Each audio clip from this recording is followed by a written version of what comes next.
ವೀಕ್ಷಕರೇ, ಲಕ್ಷ್ಮೀ ನಿವಾಸ್ ಸೀರಿಯಲ್ ಇತ್ತೀಚೆಗಷ್ಟೇ ಶ್ರೀಲಂಕಾದಲ್ಲಿ ಚಿತ್ರೀಕರಣವನ್ನು ಮುಗಿಸಿಕೊಂಡು ಇತ್ತೀಚೆಗೆ ಬಂದಿದೆ ಎಂದು ನೀವೆಲ್ಲ ನೋಡಿರಬಹುದು. ಈ ಸೀರಿಯಲ್ನಲ್ಲಿ ಜಾನ್ವಿಯವರ ಪಾತ್ರ ಜಯಂತನ ಕಿರುಕುಳ ತಡೆಯಲಾರದೆ ಸಮುದ್ರಕ್ಕೆ ಹಾರಿ ಆತ್ಮಹತ್ಯೆ ಮಾಡಿಕೊಂಡಿರುವ ಎಪಿಸೋಡ್ ಅನ್ನು ನೋಡಬಹುದಾಗಿದೆ ವೀಕ್ಷಕರೇ.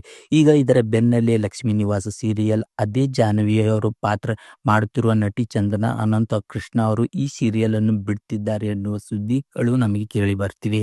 ಅದಕ್ಕೂ ಅವರು ವೀಕ್ಷಕರೇ, ನಿಜವಾಗ್ಲೂ ಹೇಳಬೇಕಂದ್ರೆ ನಟಿ ಚಂದನ ಅನಂತ ಕೃಷ್ಣ ಅವರು ಈ ಸೀರಿಯಲ್ ಅನ್ನು ಬಿಡ್ತಿದ್ದಾರೆ ಮತ್ತು ಇಲ್ಲುವ ಲಕ್ಷ್ಮೀ ನಿವಾಸ್ ಸೀರಿಯಲ್ ಅನ್ನುವ ಪೂರಾ ಮಾಹಿತಿ ಈ ವಿಡಿಯೋದಲ್ಲಿ ಕೊಡ್ತೀವಿ.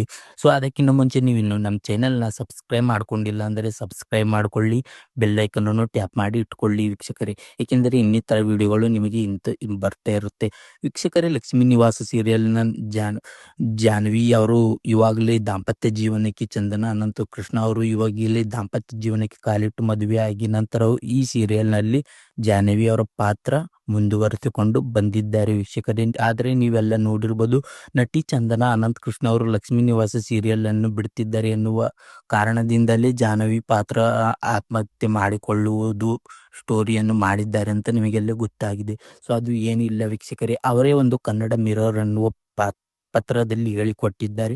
ಅವರು ಕೇವಲ 2-3 ವಾರಗಳಷ್ಟೇ ಈ ಸೀರಿಯಲ್ ಅನ್ನು ಬಿಟ್ಟಿದ್ದಾರೆ ಎನ್ನುವ ಸುದ್ದಿ ನಮಗೆಲ್ಲರಿಗೂ ತಿಳಿಸಿದ್ದಾರೆ ವೀಕ್ಷಕರೇ. ಸೊ ಅದಕ್ಕಾಗಿ ಅವರು ಯಾವುದೇ ಒಂದು ಧಾರಾವಾಹಿಯನ್ನು ಬಿಡ್ತಾ ಇಲ್ಲ ಅಂತ ನಮಗೆಲ್ಲರಿಗೂ ಸ್ಪಷ್ಟನೆ ಕೊಟ್ಟಿದ್ದಾರೆ ವೀಕ್ಷಕರೇ. ಇದೇ ಮಾಹಿತಿ ವೀಕ್ಷಕರೇ. ಅವರು ಯಾವುದೇ ಒಂದು ಪಾತ್ರ ಬಿಡ್ತಿಲ್ಲ, ಧಾರಾವಾಹಿ ಬಿಡ್ತಿಲ್ಲ, ಸೀರಿಯಲ್ ಬಿಡ್ತಾ ಇಲ್ಲ. ಅವರು ಕೇವಲ 2-3 ವಾರಗಳಷ್ಟೇ ಸೀರಿಯಲ್ ಅನ್ನು ಬಿಡ್ತಿದ್ದಾರೆ ಅಂತ ಮನವಿ ಮಾಡಿಕೊಂಡಿದ್ದಾರೆ. ನಿಮಗೆಲ್ಲ ಯಾರಿಗೆಲ್ಲ ಜಾಹ್ನವಿ ಪಾತ್ರ ಇಷ್ಟ ಆಗಿದೆ ಅವರೆಲ್ಲರೂ ಒಂದು ವಿಡಿಯೋಗೊಂದು ಲೈಕ್ ಮಾಡಿ ವೀಕ್ಷಕರೇ. ಹಾಗೆ ಈ ವಿಡಿಯೋ ನಿಮ್ಮ ಫ್ಯಾಮಿಲಿ ಫ್ರೆಂಡ್ಸ್ನಲ್ಲಿ ಶೇರ್ ಮಾಡಿ ವೀಕ್ಷಕರೇ.